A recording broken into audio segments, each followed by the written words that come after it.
Tonto! Tonto! Où te caches-tu? Je suis ici, pauvre ferraille sans cervelle. Que veux-tu encore? Oh, Tonto, je voudrais que tu continues l'histoire des origines de la caste des métabarons. Tu en étais resté au moment où l'Endogarde Noire, après avoir trahi le pouvoir impérial, s'apprêtait à écraser les Castaka pour le contrôle de l'épiphyte. Oui, Lothar.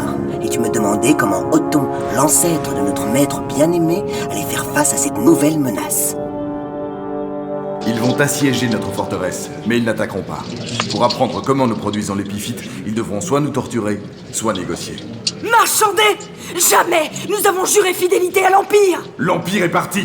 Peu importe l'Empire, ce qui compte, c'est notre serment! Nous combattrons! Nous sommes 150 guerriers dotés d'armes préhistoriques. Ils vont nous écraser. Rendez-vous, et nous vous promettons la vie sauve. La mort est l'unique voie du guerrier! Nous préférons mourir en combattant que le déshonneur d'un compromis! Que les valeureux me suivent! Retenez-la! Personne ne franchira cette porte. Moi, je te suis, mais... Non, Barry! Mes jambes! La paix, vous tous! Je n'ai nul besoin qu'on meure par fanatisme. Nul ne peut faire revenir un guerrier sur sa décision! Écoutez-moi! Vous formez la garde privée de l'empereur et de l'impératrice! Comment osez-vous désobéir de cette façon? Un guerrier qui perd de vue son devoir n'est qu'un misérable lâche! Recouvrez votre dignité! Refusez d'obéir à vos généraux félons, avides de pouvoir! En joue! Feu!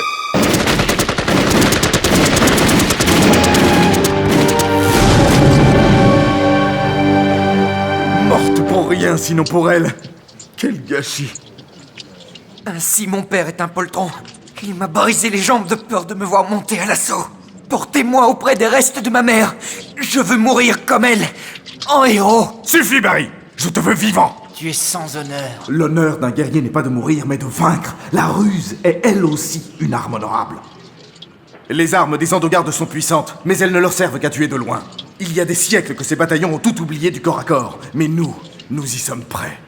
Même s'ils nous surpassent en nombre, nous éliminerons nos ennemis jusqu'au dernier et nous gagnerons le combat.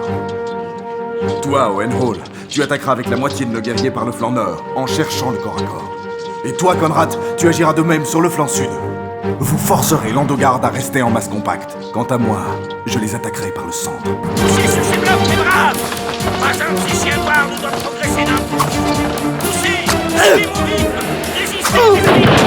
C'est un cac qui Tandis que les jumeaux, armés d'un courage suicidaire, contenaient l'avance de l'Endogarde, Othon, armé d'un simple poignard, approchait du cœur de l'armée ennemie par un passage souterrain.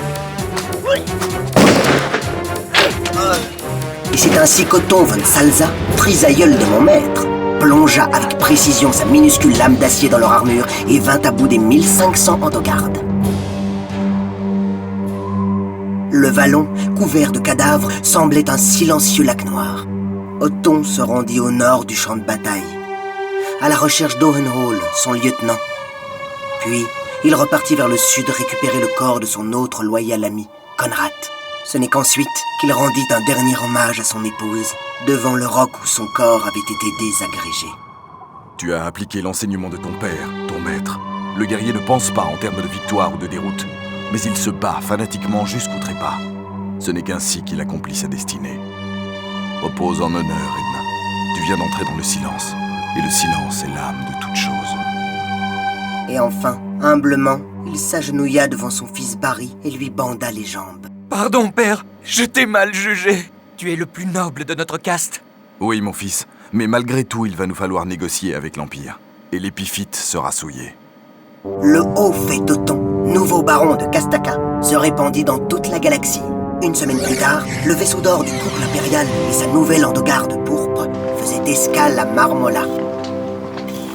Othon et Barry furent félicités et décorés. Puis, la négociation commença. Majesté, nous sommes les seuls à connaître le secret de l'épiphyte. Et nulle torture ne saurait nous pousser à parler. Abrégé, baron. Vos conditions. En loyaux serviteurs de vos majestés, nous ne réclamerons qu'un pourcentage raisonnable sur les ventes. Plus une nouvelle planète fertile, pour mon fils et moi, sur laquelle on transférera pierre à pierre notre forteresse. Plus... Plus? Je veux pour Barry un présent qui lui rende la joie que ses 2 jambes brisées lui ont fait perdre. Un présent? Pour moi? Je n'en ai nul besoin. Je ne me laisserai pas abattre par l'adversité.